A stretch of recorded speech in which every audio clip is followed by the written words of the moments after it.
Let's move on now. Israel's Security Cabinet is set to meet within a few hours to deliberate a proposed ceasefire in its escalating conflict with Hezbollah in Lebanon. The Biden administration is hopeful of a deal. The talks come amid relentless airstrikes over Beirut, with images showing massive explosions tearing through the southern suburbs, sending thick plumes of smoke skywards.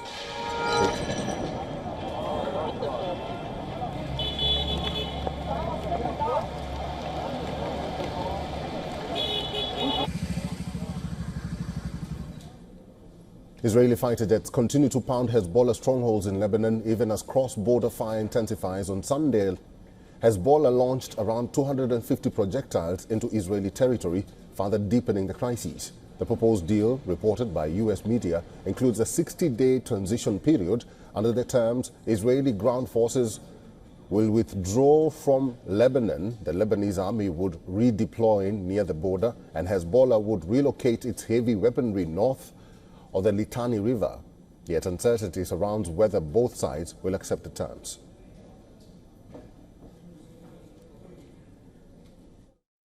The cabinet will be joining this afternoon in order to discuss this agreement. It is extremely sensitive, and I do not want to go into details about it because of the sensitivity of the issue. Speaking at a G7 meeting in Italy, Lebanon's foreign minister hopes a ceasefire to end fighting between Israel and Lebanese armed group Hezbollah. We are against that. We wanted to stop it because the country was paralyzed. Although it is in few parts of the country the fighting was, but the country as a whole is paralyzed. And we wanted to finish this and to have a ceasefire. Hopefully by tonight we will have this ceasefire. The human cost of the conflict is staggering.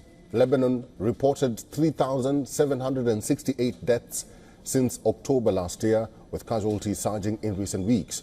On the Israeli side, 82 soldiers and 47 civilians have been killed in the clashes. The toll underscores the devastating impact of the war on both nations.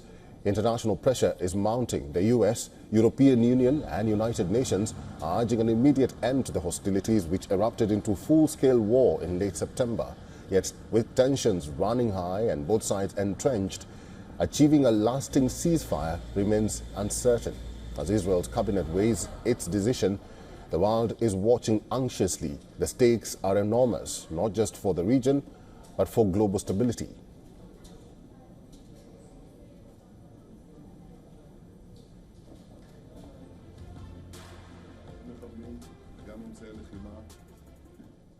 Our correspondent Jody Cohen tells us more about the Security Cabinet meeting on truce deal with Hezbollah.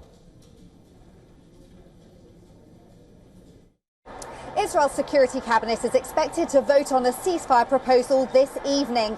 The IDF has reportedly advised that the army has achieved its goals in the north, which were to dismantle Hezbollah infrastructure on the border and remove the terror group's capacity to carry out a 7th of October-style attack on Israel.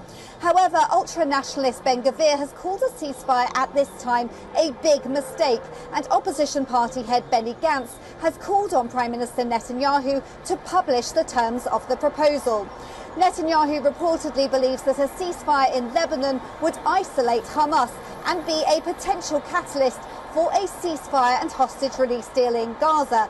And US Middle East envoy Brett McCurk is said to be visiting Saudi Arabia to discuss exactly that. This is Jody Cohen for WION World is One. For all the latest news, download the WION app and subscribe to our YouTube channel.